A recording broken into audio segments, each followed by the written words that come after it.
Contribuição das tecnologias de informação e comunicação para a educação. Parte 1. A nova comunicação professor-aluno. Olá, o capítulo 4 do nosso livro tem o título A Contribuição das tecnologias de informação e comunicação para a educação. Na primeira sessão dele, a gente discutiu a nova comunicação professor-aluno. Como azeitar esse relacionamento.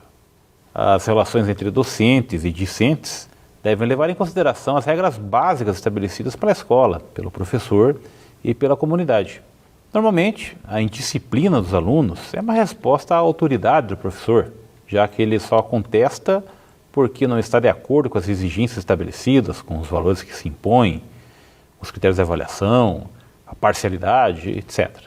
Existe, nesses confrontos, um desequilíbrio causado pela não aceitação do aluno em relação à disciplina imposta pelo professor e, em contrapartida, outro desequilíbrio causado pelo professor que não consegue motivar o aluno, o despertá-lo ou cativá-lo.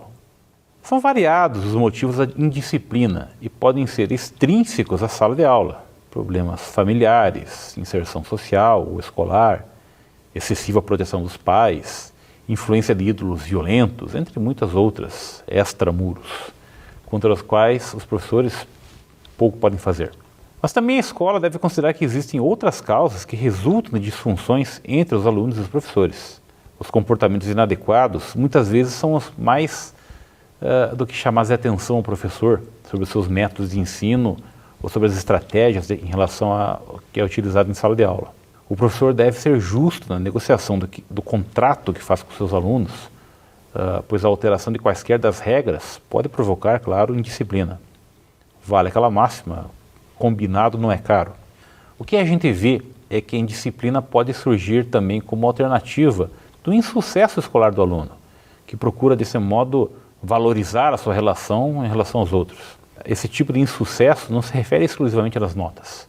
A vadiagem, a desatenção, a incapacidade de fixação, o baixo rendimento escolar, a agressividade, devem ser pesquisados como sintomas de distúrbios mais profundos, quer sejam fisiológicos, quer sejam emocionais, que é preciso tratar, sem o qual as repressões ou as sanções serão totalmente ineficazes e até contraindicadas.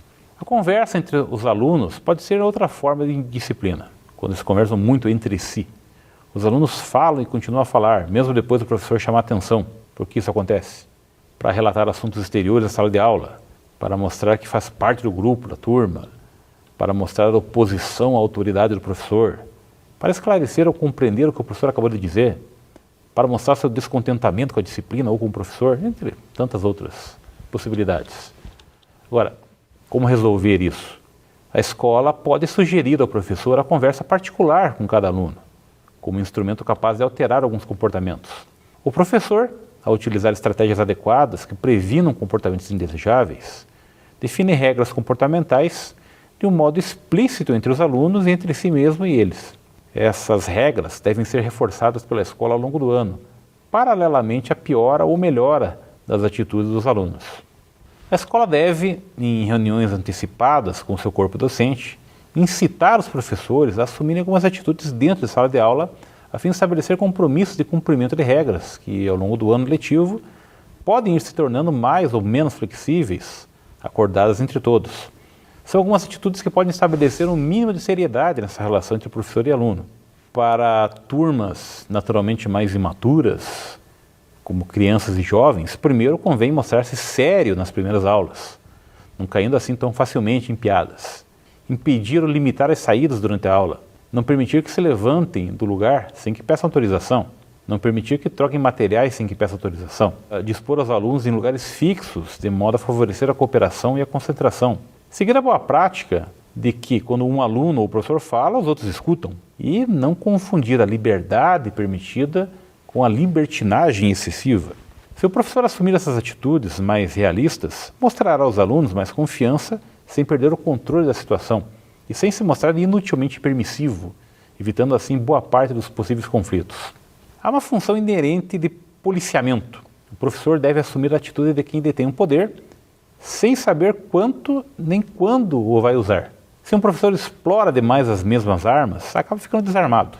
não é aconselhável censurar cotidianamente, sendo mais adequado ignorar os comportamentos incorretos que não perturbem diretamente a aula, usando estratégias adequadas a cada aluno e a cada situação, como, por exemplo, refletir sobre as atitudes e funções do professor e dos alunos, planificar a aula cuidadosamente em todos os seus momentos. Quanto mais eficaz e bem organizada for uma aula, melhor vai ser o comportamento de cada aluno. Promover a concentração, cativando os alunos para a sua disciplina. Observar cada aluno e favorecer o desenvolvimento de autoconfiança. Fomentar o respeito mútuo entre os alunos e entre os alunos e o professor.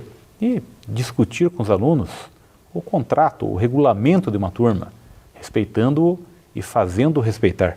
A escola também poderá interferir, sugerindo a reflexão sobre a aula dada pelo professor. Deve-se alertar para o fato de que o aluno não deverá estar passivo na sala de aula, mas sentir-se um cúmplice da sua aprendizagem. Para tanto, é necessário ter atenção para criar aulas com momentos diversificados, como, por exemplo, uma aula expositiva, com a introdução dos conteúdos, uma aula interativa, para questões com respostas tira-dúvidas, uma aula refletiva, exercícios realizados em sala de aula, utilização adequada do quadro, dos outros instrumentos, dialogar com os alunos, fortalece a relação entre o professor e o aluno. O uso adequado da palavra reveste o professor de credibilidade e autoridade perante os alunos e a família. O professor deve ser o dinamizador da aula, impulsionando a ação e promovendo a aquisição do conhecimento, procurando atingir os objetivos por meio da utilização de um tom de voz equilibrado, seguro, confiante e emotivo, sempre acompanhados de expressões que reforçam a mensagem e o diálogo. A fim de promover encontros em que o professor demonstre respeito e faça respeitar os alunos, propõe-se conhecer o aluno, analisando-o física e emocionalmente, verificando seu percurso escolar, o seu meio familiar, a sua relação com os outros, alunos, professores, funcionários da comunidade escolar como um todo. Diferenciar a aula, indo ao encontro das necessidades dos alunos.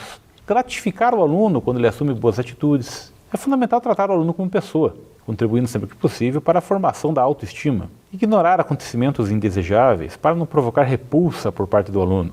Posteriormente, chamar sua atenção. Mudar de lugar alguns alunos, tendo em consideração seu aproveitamento e o grau de concentração. Avaliar, tendo em consideração os objetivos gerais e da disciplina, fazendo autoavaliação e coavaliação.